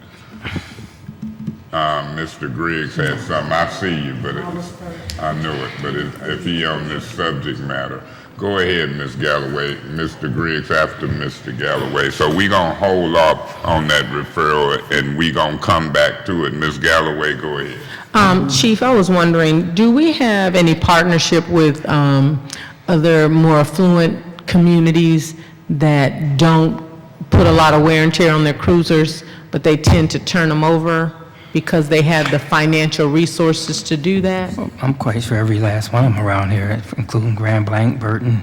No. I'm talking about like Birmingham or communities that, not countywide. Okay. But that we can maybe partner with, where their resources allow them to change over cars more often, just like people buy cars. Some people change their cars every 2 years. My neighbor turned a car in 2 years. They had 3,900 miles. And so there are some communities that I can imagine that change over because of model year and not necessarily because they've got mileage on them. And so I was wondering, is that something we could consider exploring that would actually save us money, because we would probably buy it through the police department, from police department, and then still have some life on the vehicle and save ourselves money? If I can say this, if a police department's getting rid of a vehicle, I wouldn't want it. Oh, okay. You know, honestly, because, you know, a vehicle, police cars, for us, is driven 24 hours a day. And they're driven. And if you're really doing police work in it, you're out there, you're doing some of everything in that vehicle. And why are they getting rid of it? They're getting rid of it because it's no more good to them. They're not just getting rid of it because the car reached the mile threshold. You know, I wouldn't, you know, no, that wouldn't be a way to buy police cars. That wouldn't be a way to buy our cars. Okay, so I was thinking, say, 2.6 million for officers, or 2.5, and $500,000 for the vehicles. And I thought, Mr. Burnritter, you earlier said you were forecasting needing 3 million. Am I correct? It comes to about 3 million. Is that how you got to your 3 million? I think I heard you say. I apologize, I don't remember the 3 million number. No, I think 20 officers is 2.5 million, isn't it? Yeah, that's true. Yeah. No, I think it's, did you say 120 or 130,000 a year? Well, the new officers is 70,000 a year, so 10 times 70,000 would be 700,000, and then you double that to get 21.4 million. But, you know, with the older officers with more seniority, about 120,000 a year. Well, yeah, I was talking benefits and all.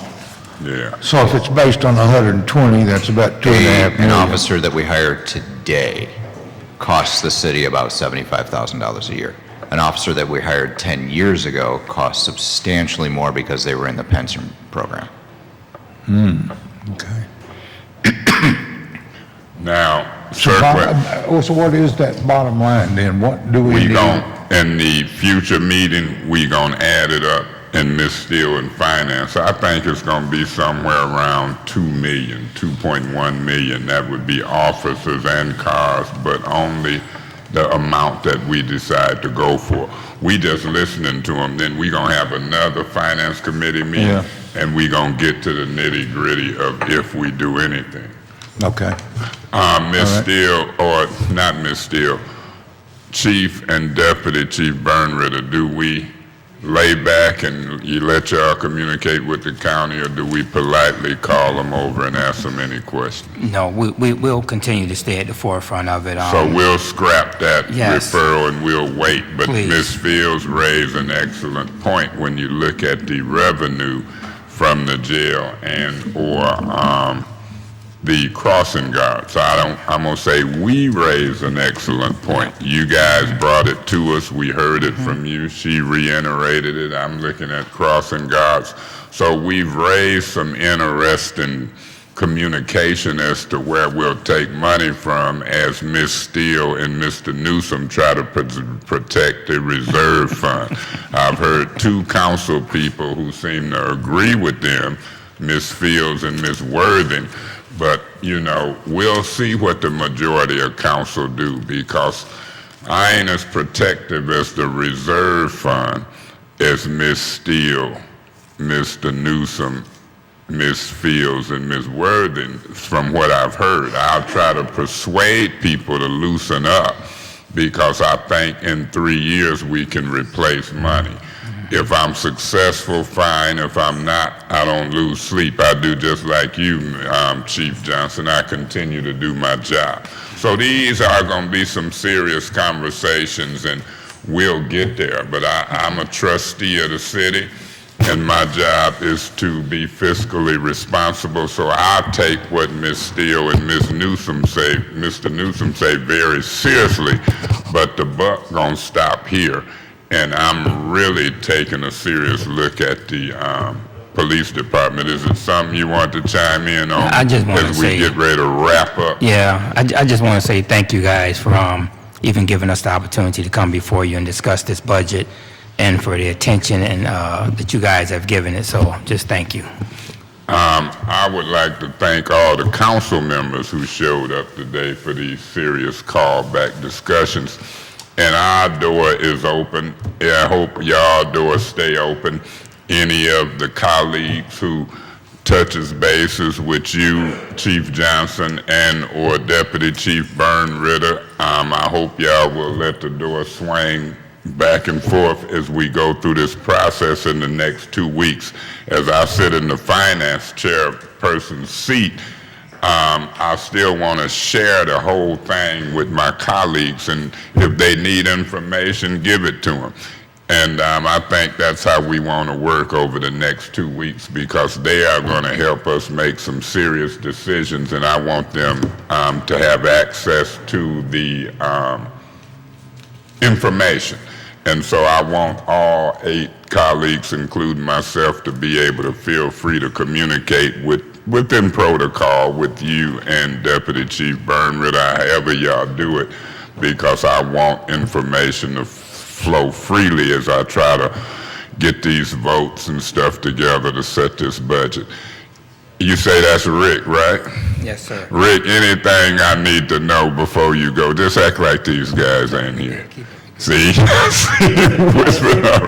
If it ain't nothing else but the police department, we gonna be talking, I'm gonna say, look at the No, chief.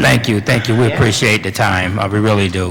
Okay, Thank you. and anything come up, let us know, because I don't know. I'm hearing people talk, Chief, but I'm gonna be trying to persuade some votes in order to do some budget amendments to your favor.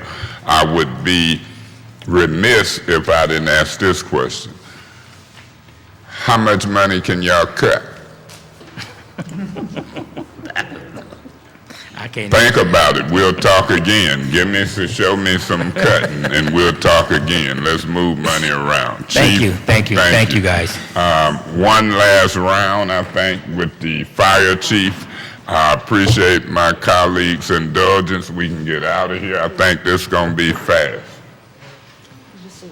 1.44, 20 for 20. Chief, I'm gonna do it this way. Mr. Griggs, any council persons, anything for the chief, the fire chief, Ms. Fields?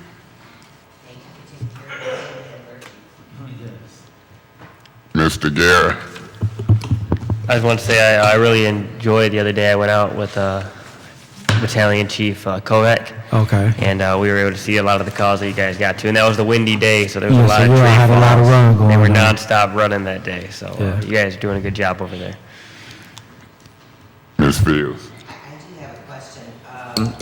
I'm sorry, I wasn't here when you were up earlier, but I understand you had to leave. Yeah, it was just for Right. 5-6 minutes, nothing substantial. Could you tell me where the status of the SAFER grants, because we staffed up this year based on them, and do we know, I know you said at one time that they were considering changing Yeah, they criteria. did change it, and they have a day on the Hill coming up at the end of this month that a lot of firefighters are going to go and participate in, because what they did, they changed the SAFER grant, where they took the retention piece out of the SAFER grant for career departments. So it's the same thing that happened with Saginaw and career departments all over the country, where it used to be, we applied for the grant, we had the 33 people, and then if we weren't in a better position, at the end of the SAFER grant, you can apply under the retention to try to keep them. And so that piece has been taken out, but it's a big effort in DC lobbying to get it changed and get the retention piece added back into career departments. And so at this time, the grant will pay for our firefighters up until January of 2019. So we have time, if it's a change, that we will be able to apply and try to maintain those firefighters. And how many would we lose if they don't change the retention We policy? currently have 33 people under the SAFER grant, being paid under the SAFER grant. And the total in your department is? Our total is 97. Okay. Thank you. How much what's the SAFER grant that paid for 33? It was a total of about 3.7 million, and that was for 2 years for 33 firefighters. Okay, so So, for 1 year 1.7. for 33, you'd cut that in half and be at about what? 1.8 million or so. About 1.8 million for the 33. What is the average salary of those beginning officers? Ms. Steele, do you know, anybody you know, Chief? About, it don't have to be exact. With fringes and benefits, it's about, it could range between 63 and 66 currently. Okay. Chief, any budget areas that you want us to look at? I know you had some issues with trucks. We've seen some movement there. Have those trucks come in? I don't want to put you on a certain area, but anything you need us to hear as we scrutinize this budget as proposed? Well, like I said, we are supposed to be in the process of getting a squad, a heavy rescue truck.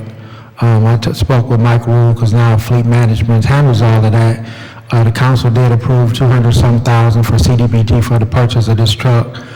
Those bids were put in, and I gave my recommendations to Mr. Rule.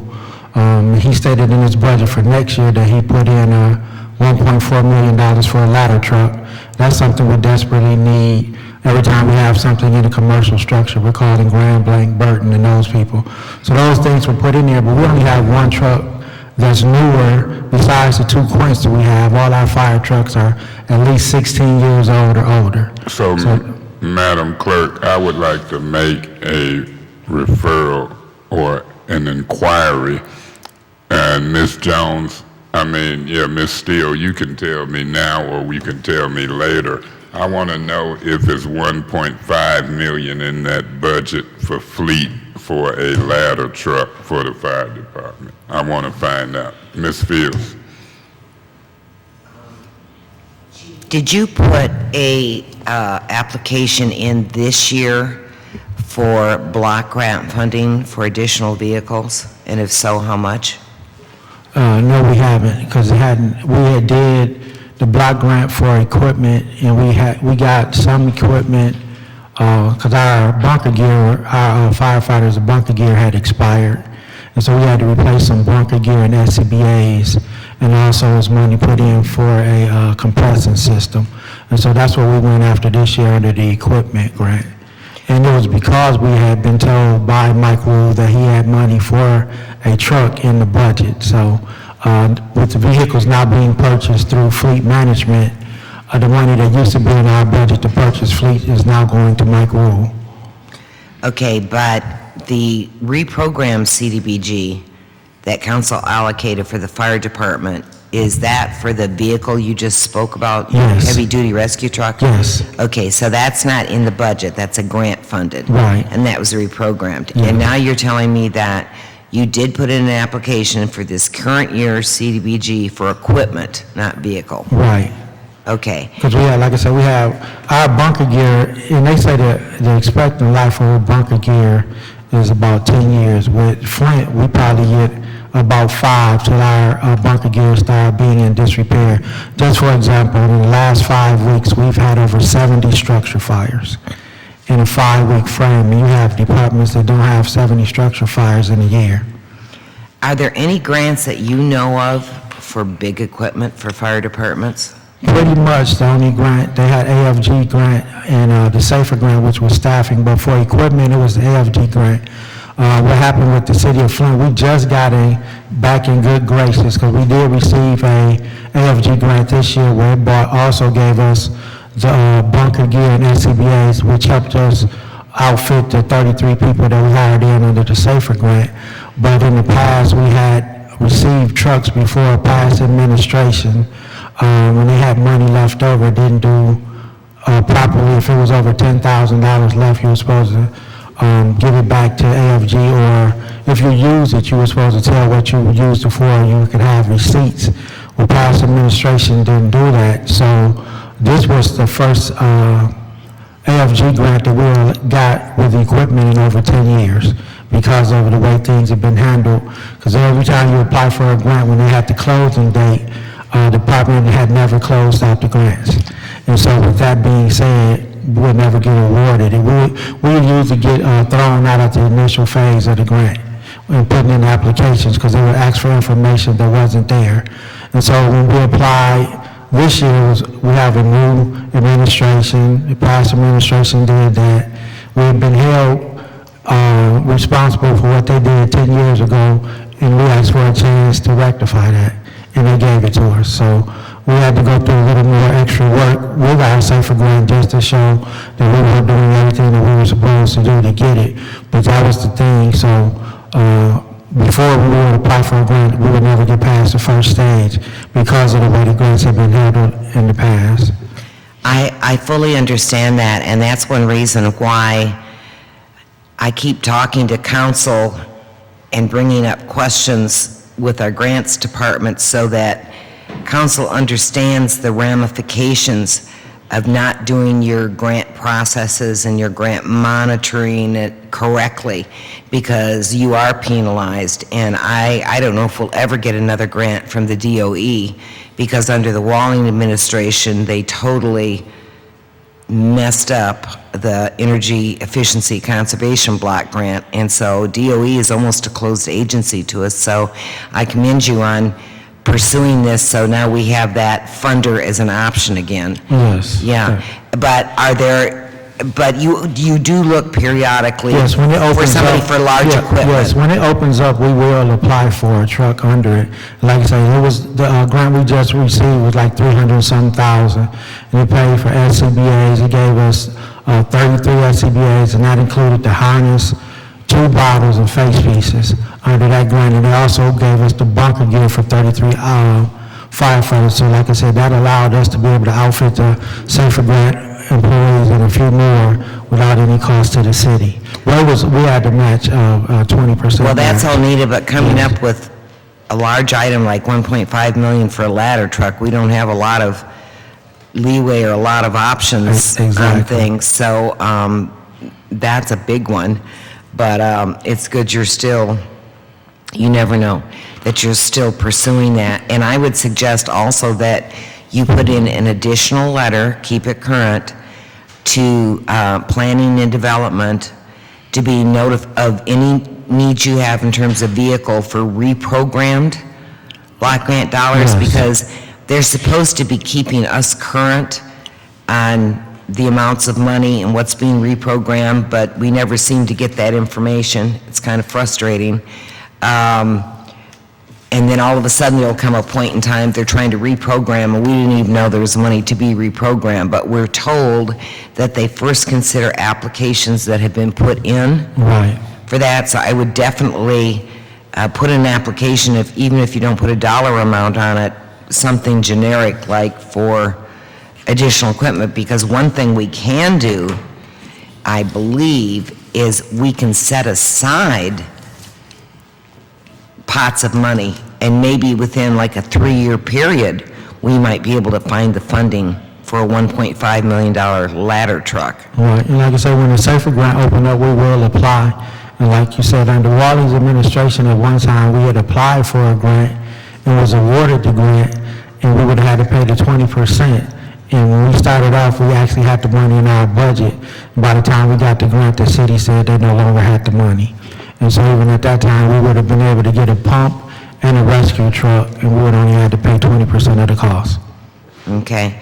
Well, and I do know that even some of the money that we reprogrammed might have to be reprogrammed again.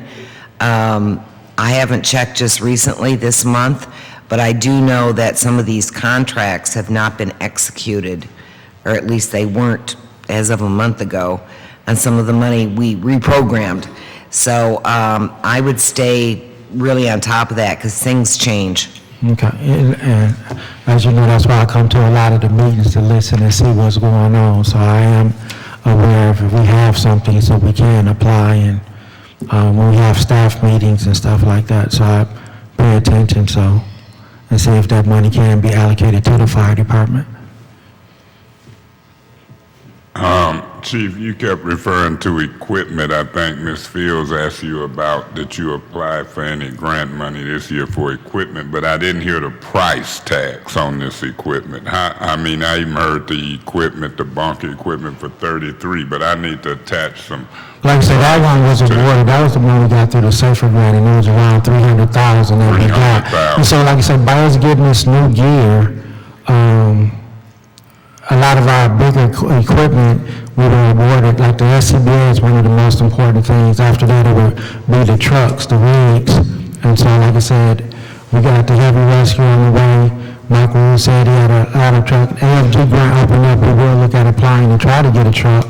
We do have prices, and I'm going to actually sit down with Mike Wood, and we're going to create generic specs for a rescue truck, for a ladder truck, and for a fire truck. And so if this money is available, we would have that, because that's a process. With a fire truck, unfortunately, you can't just go to a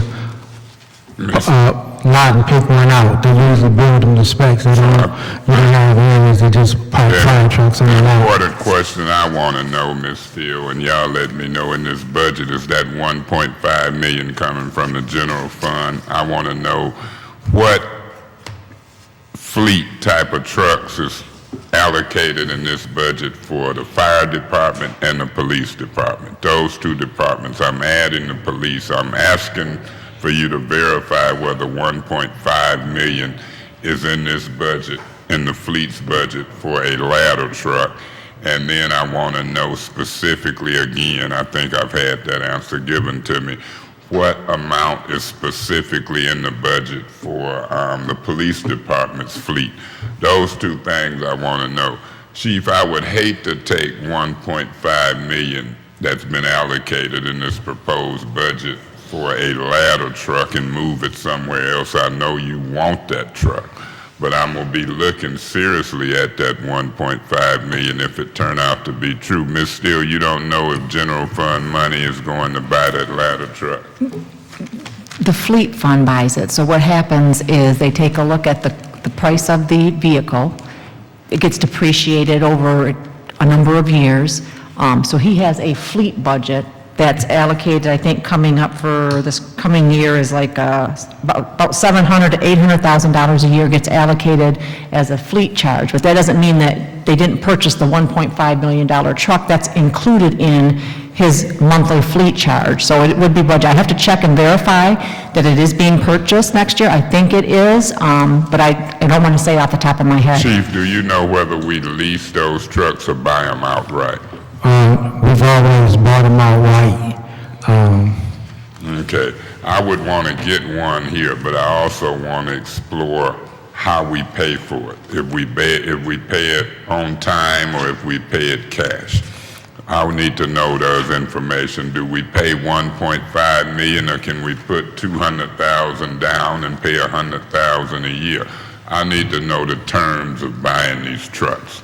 If we're buying it, you're paying, I know you it, pay but the full amount, you don't pay, But I want to look at other options. that would be leasing. Yeah, And I don't know if they lease fire vehicles because of the type of the wear and tear on them, I don't know. You ain't but- never heard of that. No, I've heard of departments that do lease, so. Yeah, so we want to look at that as we move money around and make decisions. I want to look at that because there ain't no way, supporter of the fire department, do I not want a ladder truck there.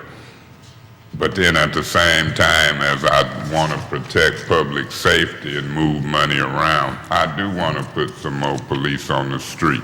And so I can probably say to you, Chief, whether it's 1.5 million purchase or another option, you know, I'm not going to try to piss you and your department off for something y'all wanted, but I'm letting you know up front, I'm going to look at that money. Now, what these guys do is their business. Anything else in other areas, you got equipment, you got vehicles, personnel, we got to watch that close up into 2019. What areas do we need to look at any supplementation of your department? Anything come to mind?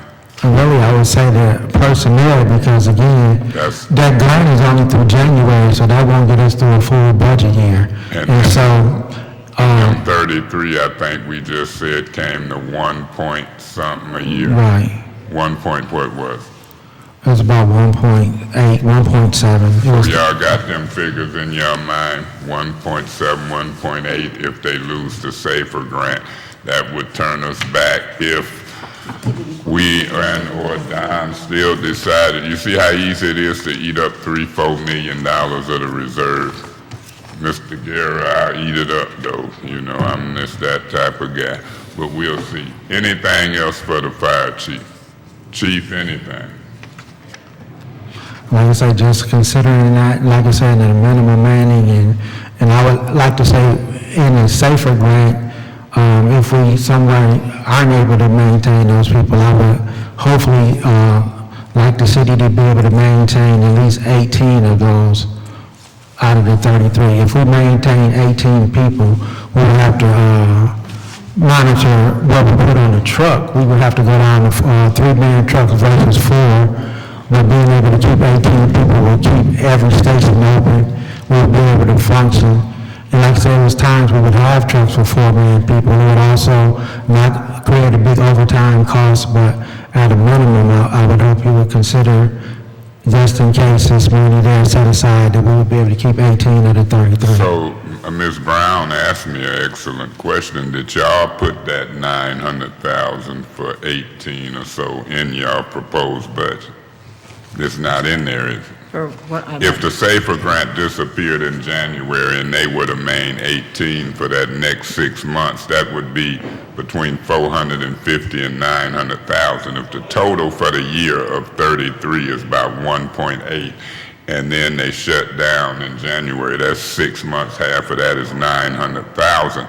He says not 33, but 18, which is almost half. That would be 450,000 if I'm counting right.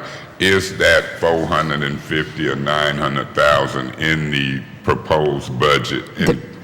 The proposed budget that you have in front of you does not include the grant funds, because a grant fund, you guys... I understand. So, Do it include money in case the SAFER... no, it does not. Okay, did y'all understand what we just talked about? So what the chief is saying, if the SAFER grant go away in January and the fiscal year runs from January to June, if we were to maintain 16, 17, 18 firefighters, we would have to amend the budget to put about $450,000 there to take them from January to June, if my arithmetic is right. So for the fire department, that's something we've heard. And if the budget was amended, Chief, and we put that there, if something happened and you didn't use it, I would want you to bring back an immediate budget amendment to put that money back if we did that. Right. I wouldn't want it just to hang there and been spent, you know. But if you did it, we wouldn't trust you again. But if something happened and that SAFER grant continued, then put that money back immediately and let us get on with the business. So that's what we need to remember for the fire department. Y'all help remember, Ms. Brown. Appreciate that little information of how we should look at that. Mr. Davis, you got it. When we talk fire department, that's the tidbit. Chief, we're gonna find out about that fleet and that 1.5 million. And we know that ladder truck was a priority. We'll see what we do. Anything else from the chief, fire chief? Chief, you got anything?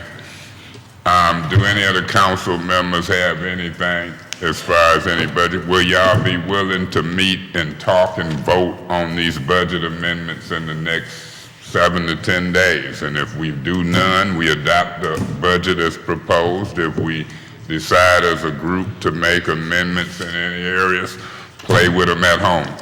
Chief, will you do me a favor? Now, Chief, what's your last name? Barton.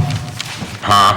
Barton. Yeah, Chief Barton. If any of the council colleagues need to communicate in your department, will you let us? Because as a group, we're going to be moving around, getting information, asking questions through protocol, through you.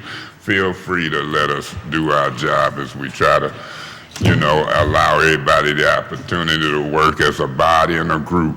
I want them to feel free to communicate with that particular department. No problem. All right. If ain't nothing else, then I would entertain one of the motions that I sure hate to do, and that would be entertain a motion to adjourn. The reason I hate to do it is because it's 5 of us. We could sit here and amend the budget and probably be out of here by 6 or 7, but if somebody make a motion, I'll follow their lead. So moved. So it's been moved that we adjourn by Mr. Griggs. Is there a support? Second? Second by Mr. Guerra. All in favor? We are adjourned.